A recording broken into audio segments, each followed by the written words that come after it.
చాలా సంతోషం. ఈరోజు మన్నేపల్లి స్వామి తిరునాళ్ళ సందర్భంగా ఒకరోజు ముందుగా అడ్వాన్స్ గా రామలాపురం గ్రామంలో మరి బ్రహ్మాండమైనటువంటి ప్రభను ఏర్పాటు చేసి మరి కమిటీ వారు మీ అందరికి కూడా ఆనందింపజేసే విధంగా ఈరోజు మరి బ్రహ్మాండమైన ఎలక్ట్రికల్ ప్రభ మంచి పాట కచేరీ ఏర్పాటు చేసినటువంటి కమిటీ వారికి మరి ఇక్కడికి వచ్చినటువంటి మన్నేపల్లి స్వామి భక్తులందరికీ మన్నేపల్లి స్వామి ఆశీస్సులు ఉండాలని మీ అందరికీ అష్టైశ్వర్యాలు ఆరోగ్యాలు భోగభాగ్యాలు కలగాలని మరి అదేవిధంగా రానున్న రోజుల్లో బాగా వర్షాలు పడాలని మీ అందరికి కూడా పాడి పంటలతో సుఖ సంతోషాలతో ఉండాలని ఆ దేవుణ్ణి ప్రార్థిస్తూ అదేవిధంగా ఈ రోజు ఇక్కడికి వచ్చినటువంటి మరి వైఎస్ఆర్ కాంగ్రెస్ పార్టీ నాయకులారా కార్యకర్తలారా ఓ అక్క చెల్లెమ్మలారా ఓ సోదరిమణులారా అందరికీ పేరు పేరున శిరసు వంచి నమస్కారాలు తెలియపరచుకుంటున్నాను. మరి ఈరోజు కాసేపు మీరు కాస్త గోల లేకుండా ఉంటే 2 నిమిషాలు. మరి ఈరోజు బొల్లాపల్లి మండలం అన్ని విధాల తాగునీరు సమస్య, ఒకవైపు నుంచి మిర్చి పంట వేసుకుందామని వేసుకుంటే గ్రౌండ్ వాటర్ లెవెల్స్ పడిపోయి ఎక్కడికో పాతాళానికి వెళ్లిపోయినటువంటి పరిస్థితి చూస్తే బాధ. ఆనాడు ఆ దివంగత నేత ప్రీతమ నాయకుడు రాజశేఖర రెడ్డి గారి పాలనలో ఎటు చూసినా బ్రహ్మాండమైన పంటలు పండించారు. ఏ రైతాంగను చూసినా బ్రహ్మాండంగా సుఖ సంతోషంతో ఉండటం చూశాం. ఈ రోజు చూస్తే 4 సంవత్సరాల నుంచి కూడా ఈ తెలుగుదేశం పాలనలో పూర్తి స్థాయిలో రైతన్నలు అందరూ కూడా మిర్చి పంట వేశారు. పూర్తి స్థాయిలో ఎండిపోవడం జరిగింది. అదేవిధంగా ఈ గ్రామానికైతే ఆయన పున్నారెడ్డి గారు బోరేసి బ్రహ్మాండంగా పైపు లైన్ వేసి ఆ నీరు కూడా మీ అదృష్టం. ఆ పున్నారెడ్డికి మంచి పేరు రావడానికి ఆ బోరు కూడా బ్రహ్మాండమైన ఆవాలు దారపట్టడం అనేది చిన్న విషయం కాదు. ఎందరూ ఉంటారండి, డబ్బులు అందరూ సంపాదిస్తారండి. మా ఊరు మా జన్మభూమి రుణం తీర్చుకోవాలి, మా ప్రాంత ప్రజలకి కాస్త నీళ్లు ఇవ్వాలని చెప్పి పున్నారెడ్డి గారు ఆ రోజు అలా మంచి పని చేశారు. వారికి మనస్ఫూర్తిగా అభినందనలు తెలియపరుస్తున్నారు. మరి ఈరోజు బొల్లాపల్లి మండల నాయకులందరూ కూడా ఉన్నారు. పార్టీలకు అతీతంగా ఒక్క మాట చెప్తా మీరందరూ వినాలి. ఎందుకంటే బొల్లాపల్లి మండలంలో గ్రామాలు కనీసం సాగునీరు పక్కన పెడితే కనీసం తాగటానికి గాని వాడుకోవటానికి గాని నీళ్లు లేక అల్లాడిపోతున్నటువంటి రైతు సోదరులు, చిన్న బడుగు బలహీన వర్గాల వారందరూ కూడా అలా మీరు ఏమి చేసినా చేయకపోయినా కాస్త వాడుకోవటానికన్నా నీళ్లు ఇవ్వండి అన్నా అని చెప్తే ఈ తెలుగుదేశం దద్దమ్మ పాలన ఈ దద్దమ్మలు ఇవ్వలేని పరిస్థితుల్లో పూర్తి స్థాయిలో నష్టపోవడం జరిగింది. కనీసం ఈ రోజు చూస్తే బొల్లాపల్లి మండలానికి కేంద్ర ప్రభుత్వం నుంచి 100 కోట్ల రూపాయలు ఇక్కడ చిన్న రైతులకి ఈ ప్రాంతం మంచినీటి సమస్య తీర్చమని రూరల్ అర్బన్ డెవలప్మెంట్ కింద 100 కోట్లు కేంద్ర ప్రభుత్వం ఈ ఒక్క మండలానికే ఇవ్వడం జరిగితే దాన్ని పూర్తి స్థాయిలో పెద్దవాళ్ళందరూ కలిసి ఆనాడు సుజనా సోదరి ఇక్కడ ఉన్నటువంటి జీవీఎస్ ఆంజనేయులు గారు పూర్తి స్థాయిలో దాన్ని నూజెండ్ల మండలం తరలించారు. నాయకులారా మీ అందరికీ గమనించండి, నూజెండ్ల మండలానికి 100 కోట్లు తీసుకెళ్లారు. ఆ ఫండ్స్ వచ్చింది. వెనకబడ్డ మండలం పూర్తి స్థాయిలో ఈ మండలం కరువు కాటకాలలో మునిగి తేలాడుతుందని చెప్పి 100 కోట్లు కేంద్ర ప్రభుత్వం ఇచ్చిన నిధులు, ఆ నిధులన్నీ కూడా ఈ బొల్లాపల్లి మండలానికే ఇచ్చారు మన జిల్లాలో. అలాంటి నిధులు మొత్తం నూజెడ్ల మండలానికి తీసుకెళ్లారు. ఈరోజు ఈ శాసనసభ్యులు చెప్తారు బ్రహ్మాండమైన అభివృద్ధి చేశానని. మీరు కనీసం కూడా మన అనే మా ఊళ్ళని చెప్పి మీరు బొల్లాపల్లి మండలానికి వచ్చిన 100 కోట్లు నూజెండ్ల మండలానికి తీసుకెళ్లినప్పుడు మీలాంటి వాళ్ళ నాయకులందరికీ, తిరిగే వాళ్ళందరికీ తెలుసు. మరొక్కసారి తెలుసుకోండి, పార్టీలు కాదు ముఖ్యం, ఈ ప్రాంత అభివృద్ధి ముఖ్యమని. అందుకే చెప్పాను మొన్న TV9 కార్యక్రమంలో కూడా బొల్లాపల్లి మండలానికి అన్యాయం జరిగింది. కనీసం ఈ రోజు బిడ్డలు స్నానం చేయాలంటే నీళ్లు లేవు.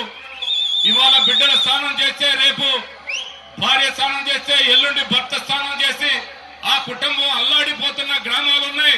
ఈ ప్రభుత్వం గాని, ఇక్కడ ఉన్నటువంటి కలెక్టర్ గారు గాని ఒక్కసారి బొల్లాపల్లి మండలం వచ్చి ఈ బొల్లాపల్లి మండలాన్ని ఆదుకోవాల్సిన ప్రభుత్వం కనీసం కూడా లేదు. సిగ్గు లేకుండా చెప్తుండే ఇక్కడ నేను బ్రహ్మాండమైన అభివృద్ధి చేస్తున్నానని. ఏం అభివృద్ధి చేశామని అడుగుతున్నాను. ఇక్కడ పార్టీలు కాదు ముఖ్యం, మన నియోజకవర్గమే వెనకబడ్డ నియోజకవర్గం. దాంట్లో బొల్లాపల్లి మండలం పూర్తి స్థాయిలో కనీస వసతులు లేని మండలాన్ని కాపాడలేటం మీకు చేతగాక ఇక్కడికి వచ్చిన ఫండ్స్ ను కూడా పక్కదారి పట్టించి అన్యాయం చేశారు ఈ బొల్లాపల్లి మండలానికి. అందుకే చెప్పాను, ఎప్పటికైనా వరిగపూడి సెల వైఎస్ జగన్మోహన్ రెడ్డి గారితో మాట్లాడాం. వరిగపూడి సెల అంటే బొల్లాపల్లి మండలానికి పూర్తి స్థాయిలో 3 పంటలు పండటానికి అవకాశం ఉన్న వరిగపూడి సెల ప్రాజెక్టు. ఆ ప్రాజెక్టు కనుక మనం ఏర్పాటు చేసుకోగలిగితే బొల్లాపల్లి మండలం గుంటూరు జిల్లాలోనే నెంబర్ 1 స్థానంలో ఉంటుందని మీ అందరికీ సందర్భంగా తెలియపరుస్తున్నాను. అందుకే జగన్మోహన్ రెడ్డి గారు చాలా స్పష్టంగా చెప్పారు. ఆనాడు చంద్రబాబు నాయుడు 96లో శంకుస్థాపన చేశారు వరిగపూడి సెలకి. మరి ఆ తర్వాత మన దివంగత నేత ప్రీతమ నాయకుడు రాజశేఖర రెడ్డి గారు అది ఏర్పాటు చేయాలని శంకుస్థాపన చేసిన 2 నెలల్లో ఆయన దురదృష్టవశాత్తు మరణించడం జరిగింది. మరి ఆ తర్వాత వచ్చిన ఇదే తెలుగుదేశం ప్రభుత్వం ఈ వరిగపూడి సెల 5 సంవత్సరాల నుంచి కూడా జ్ఞాపకం రాల వాళ్ళకి. ఈ రోజు ఎలక్షన్ వచ్చిందని చెప్పి మేమే కడతామని చెప్తున్నారు, కల్లబొల్లి మాటలు చెప్తున్నారు. అది కాకుండా జగన్మోహన్ రెడ్డి గారు ఒక్కటే చెప్పాడు, మేనిఫెస్టోలో కూడా వరిగపూడి సెల ఏర్పాటు చేస్తామని చెప్పడం జరిగింది. పూర్తి స్థాయిలో వరిగపూడి సెల అన్ని విధాల బొల్లాపల్లి మండలానికి బ్రహ్మాండమైనటువంటి పూర్తి స్థాయిలో అభివృద్ధి జరగాలంటే వరిగపూడి సెల ఏర్పాటు చేస్తామని వైఎస్ఆర్ కాంగ్రెస్ పార్టీ ఈ సభాముఖంగా తెలియపరుస్తున్నానని మీ అందరికీ మనవి చేస్తున్నాం. మేమేదో ఎలక్షన్ కోసం చెప్పడం కాదు, ఇది జగన్మోహన్ రెడ్డి గారు ఒక ఆశయంలో భాగంగా ఇక్కడ ఉన్నటువంటి ఎల్దుర్తి, దుర్గి, బొల్లాపల్లి, పుల్లల చెరువు ఈ 4 మండలాలు ఈనాడు చెప్పుకోవాలంటే ఎంత అద్దుమాన పరిస్థితుల్లో ఉన్నాయంటే మానవులుగా మనం పుట్టి పెరిగి మానవత్వాన్ని ఒక్కసారి గుర్తు చేసుకుంటే ఇక్కడ ఈ ప్రాంత ప్రజల మనసులో ఒక్కసారి వాళ్ళ ఆర్తనాదాలు వినిపించట్లా ఈ ప్రభుత్వాలకు కానీ పెద్దలకు కానీ. అదే నిజమైనటువంటి ఏ స్వార్థం లేకుండా కనుక ఆలోచిస్తే ఈ బొల్లాపల్లి మండలం ఇవాళ పడుతున్నటువంటి కష్టాలు మనం ఏ సంవత్సరంలో ఉన్నాం? 2019లో లేవు, 1956 సంవత్సరంలో మనం ఏనాడు ఎలా ఉన్నామో అలా ఉంది రోడ్డు పరిస్థితి. కనీసం కూడా తాగటాన్ని నీళ్ళు లేని పరిస్థితిలో మనం ఉన్నాం. మరి వాటికి జగన్మోహన్ రెడ్డి గారు అదే ఒక్కటి చెప్పిన తర్వాత రెండోది ఈ ప్రాంతానికి పూర్తి స్థాయిలో మేము ఒక్కటే చెప్తున్నాం, ఎక్కడైతే రైతులు ఉన్నారో ఇప్పుడు మిర్చి పంట వేశారు, అగ్రికల్చర్ ఆఫీసర్లు వచ్చి వాళ్ళ పంటలకి నష్టపరిహారం ఇవ్వాల్సిన అవసరం ఉంది. ఆ ఎండిపోయిన పంటకి ఈ రోజు కూడా ఒక్క రైతుకు కూడా నష్టపరిహారం ఇచ్చిన పరిస్థితి లేదు. అగ్రికల్చర్ ఆఫీసర్లు ఈ రోజు పుస్తకాలు పట్టుకొని తిరుగుతున్నారు. కనీసం రికార్డులో కొందరికి ఇచ్చినట్టు చూపించారు. ఏ ఒక్క చిన్న రైతుకు గాని, ఏ ఒక్క పెద్ద రైతుకు గాని, ఏ ఒక్క కౌలు రైతుకు గాని ఒక్క రూపాయి ఇచ్చిన పరిస్థితి లేదు. కరువు మండలంగా ప్రకటించామని చెప్పారు. బొల్లాపల్లి మండలం కరువు మండలం అంటే ఏంటి? పూర్తి స్థాయిలో బ్యాంక్ రుణాలు రీషెడ్యూల్ చేయాలి, మళ్లీ రైతులకు లోన్లు ఇవ్వాలి, అదే విధంగా పూర్తి స్థాయిలో వడ్డీ రాయితీ ఇవ్వాలి, నష్టపరిహారం ఇవ్వాలి. ఆ నష్టపరిహారం శ్రీకరణ నిధి కింద 5,000 కోట్ల రూపాయలు అట్టి పెట్టాయని చెప్పిన ఇదే ముఖ్యమంత్రి గారు ఏమైపోయినాయి అన్నా మీ 5,000 కోట్లు శ్రీకరణ నిధి? ఏ రైతుకి ఇచ్చామన్నా అని అడుగుతూ ఉన్నాం. ఎక్కడా లేదు. అందుకే మేము ఒక్కటే చెప్తున్నాం, మీరు ఆలోచించండి. అన్ని విధాల జగన్మోహన్ రెడ్డి గారిని పూర్తి స్థాయిలో ఆయన పేదవాళ్ళకి అన్ని విధాల ఒక భరోసా, బీసీలకు ఒక భరోసా, ఎస్సీ ఎస్టీలకు ఒక భరోసా, ఎస్సీ ఎస్టీ బీసీ మైనార్టీ వాళ్ళకి 45 సంవత్సరాలు నిండగానే 3,000 రూపాయల పెన్షన్ ఇస్తారని ఈ సందర్భంగా మీ అందరికీ తెలియజేస్తున్నాం. అదే కాదు, ప్రతి రైతుకి బ్రహ్మాండమైనటువంటి రుణమాఫీ జరిగింది. రేపు జగన్మోహన్ రెడ్డి గారు ప్రకటించబోతుండు. ఈసారి వచ్చినప్పుడు రుణమాఫీ సంగతి చెప్తామని మీ సందర్భంగా తెలియజేస్తున్నా. మేము తెలుగుదేశం ప్రభుత్వం వాళ్ళలాగా అబద్దాలు మట్టుకు చెప్పాం. రుణమాఫీ చేస్తామంటే వైఎస్ఆర్ కాంగ్రెస్ పార్టీ జగన్మోహన్ రెడ్డి గారు ఒక కమిట్మెంట్. ఆనాడు రాజశేఖర రెడ్డి గారు యాత్ర సినిమా చూస్తే మీకు అర్థమైంది. స్నేహానికి విలువిచ్చాడు, కమిట్మెంట్ కి విలువిచ్చాడు, ఇచ్చిన మాటకి విలువలు గౌరవం ఇచ్చాడు. నా మనిషి అనుకుంటే ప్రాణమైన ఇస్తాను కానీ నా మనిషిని కాపాడుకుంటానన్న సంస్కృతి సాంప్రదాయం ఉన్నటువంటి రాజశేఖర రెడ్డి గారి కుటుంబం, రాజశేఖర రెడ్డి గారి వారసుడు, వైఎస్ఆర్ కాంగ్రెస్ పార్టీ అధినేత జగన్మోహన్ రెడ్డి గారు ప్రతి ఒక్క విషయంలో నవరత్నాల్లో కార్యక్రమంగా ఇల్లు లేని ప్రతి ఒక్కరికి డబుల్ బెడ్రూమ్ ఇల్లు కట్టిస్తామని, అదే విధంగా ఎవరికైతే పూర్తి స్థాయిలో స్థలం లేదంటే స్థలం ఇచ్చి ఇల్లు కట్టిస్తారు, ఎవరికైతే రుణమాఫీ జరగలేదో వాళ్ళకి కంపల్సరీగా రుణమాఫీ జరిగింది, ఎవరికైతే ఈ రోజు ఇల్లు కట్టించుకుంటే ఆ ఇంటికి బిల్లు రాలేదో 10 సంవత్సరాల నాడు కట్టిన ఇంటికైనా బిల్లు ఇస్తామని ఈ సందర్భంగా తెలియపరుస్తున్నా. ప్రతి ఒక్కరికి పెన్షన్ 3,000 రూపాయలు వస్తుందని చెప్తున్నా. ప్రతి పేదవాళ్ళకి ఎల్కేజీ నుంచి పీజీ వరకు కూడా ఉచితంగా ప్రభుత్వమే చదివించి వాళ్ళకి హాస్టల్ వసతి కింద 15,000 రూపాయలు ఇవ్వడం, 25,000 రూపాయలు ఇవ్వడం జరిగిందని కూడా ఈ సందర్భంగా తెలియపరుస్తున్నా. చదువుకున్న ప్రతి విద్యార్థికి వాళ్ళకి ఉద్యోగ అవకాశాలు కల్పిస్తామని ఒక కమిట్మెంట్ గా మీ అందరికి మరొకసారి మనస్ఫూర్తిగా తెలియపరచుకుంటూ, పూర్తి స్థాయిలో ప్రజల కష్టాలతో, ప్రజల అవసరాలతో, ప్రజలు అన్ని విధాల ఈ రోజు 4 సంవత్సరాల నుంచి కూడా మనం ఎన్ని కష్టాలు పడుతున్నాం మీ అందరికీ తెలుసు. అదే గుడ్డొచ్చిన వల్ల బిడ్డొచ్చిన ఎలా అని చెప్తారు. ఈ పాలన వచ్చిన ఈ నాయకుడు వచ్చాడు, మనం అందరం కూడా అగచాట్లు పడుతున్న పరిస్థితి. దీనంతా గమనించి ఆయన చెప్తున్నాడు, ఇక్కడ శాసనసభ్యులు మీరందరూ చంద్రబాబు నాయుడు ధన్యవాదాలు చెప్పండి అంటాడు. ఏం చేసిందని ధన్యవాదాలు చెప్పాలయ్యా అని అడగాలి. ఈ రాష్ట్రానికి ఏం చేశాడు, మన బొల్లాపల్లి మండలానికి ఏం చేశాడు అనలారా మీరందరూ ఒక్క మాట మటుకు చెప్తాను. చివరిగా 100 కోట్లు సంపాదించాడు ఇక్కడ ఉన్నటువంటి శాసనసభ్యులు. ఎందుకంటే కళ్ళజోళ్ళని చెప్పాడు ఒక కథ. నేత్ర ప్రదాత జీవీఎస్ ఆంజనేయులు అన్నాడు.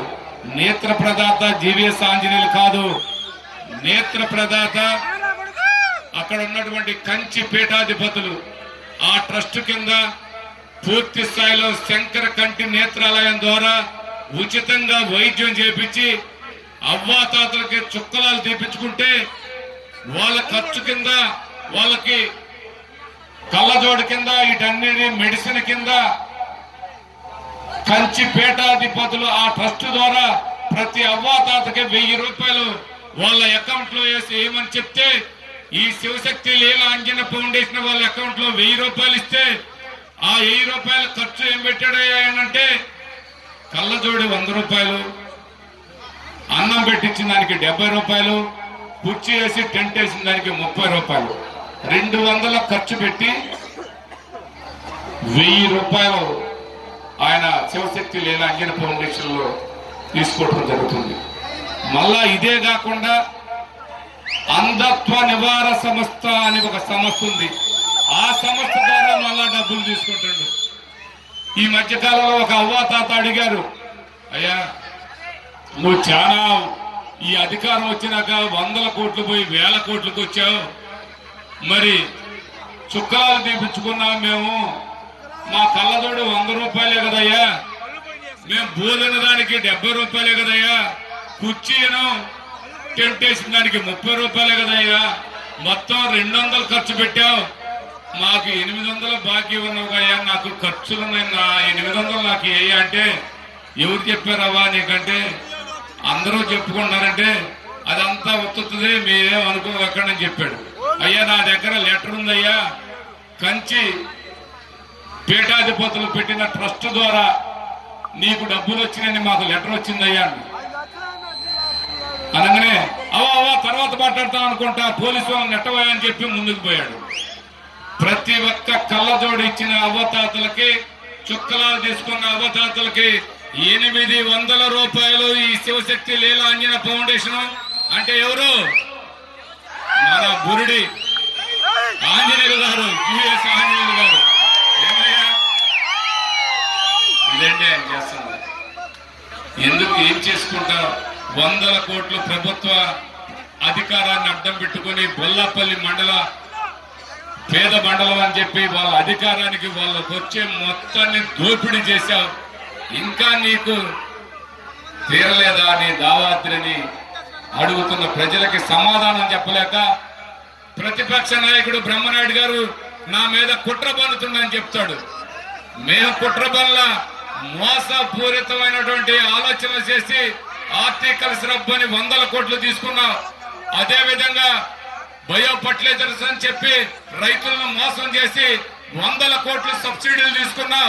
ఈ అధికారాన్ని పూర్తి స్థాయిలో అడ్డగోలుగా అడ్డు పెట్టుకొని 100 కోట్లు సంపాదించి రేపొద్దున ప్రజల సొమ్మంతా నువ్వు తీసుకొని నేను మళ్ళీ గెలుస్తాను. ఎట్ట గెలుస్తావయ్యా, ఇంత దుర్మార్గాలు చేసావని అడిగితే నేను బోర్డంతా సంపాదించాను, ఈ డబ్బంతా ప్రజలకు ఇస్తానని చెప్పాడు. అంటే ఓట్లకి నేను డబ్బులు పెట్టి కొనుక్కుంటానని చెప్పాడు. మీరందరూ కూడా ఆయన ఎంత ఇచ్చినా తీసుకోండి, ఎవరు వద్దని కాకండి. మొత్తం ఓటుకి 5,000 ఇచ్చినా 10,000 ఇచ్చినా తీసుకోండి, బ్రహ్మాండంగా తీసుకోండి. ఆ డబ్బులన్నీ కూడా మీయే. 10 సంవత్సరాలు గెలిపించారు, 10 సంవత్సరాలు ఎమ్మెల్యే అయ్యాడు, అధికారాన్ని అడ్డం పెట్టుకొని విపరీతంగా దోపిడీ చేశాడు. మరి ఆ డబ్బులు ప్రభుత్వం ధనం అంటే ప్రజల ధనమే ప్రభుత్వ ధనం. ప్రభుత్వం అంటే ప్రజలే. ఆ ప్రజల డబ్బులు వాళ్ళు అడ్డగోలుగా అధికారాన్ని అడ్డం పెట్టుకొని తీసుకున్నారు. మీరు రేపు తీసుకోవాలి, ఆ డబ్బులు తీసుకోండి. వైఎస్ఆర్ కాంగ్రెస్ పార్టీకి ఓటేయండి. పూర్తి స్థాయిలో ఆ డబ్బుకి మీ డబ్బు అని మీకు మనస్ఫూర్తిగా తెలియపరచుకుంటూ మరి మీ పాట కచేరీ టైం అయింది. మీ అందరి స్ఫూర్తిగా ఈ మన్నపల్లి స్వామి ఆశీస్సులు మీ అందరికీ మనస్ఫూర్తిగా ఉండాలని, మరి మన బొల్లాపల్లి మండలం నుంచి వచ్చిన తండవాసులు అందరూ ఉన్నారు. సుగాలి సోదరులకి, ఇక్కడ నుండి చిన్న బడుగు బలహీన వర్గాల అందరికీ పేరు పేరున రేపు మనకు రానున్న రోజులు మంచి రోజులు. అన్న వస్తున్నాడు, నవరాత్రాలు తెచ్చున్నాడు. మీ అందరికీ మంచి జరిగిద్దని మరొక్కసారి సౌనీయంగా మనవి చేసుకుంటూ మనస్ఫూర్తిగా మీ అందరికీ అభినందనలు, ధన్యవాదాలు తెలియపరుచుకుంటూ సెలవు తీసుకున్నాను. ఓకే, వద్దిల్లాలి జగన్మోహన్ రెడ్డి గారి నాయకత్వం.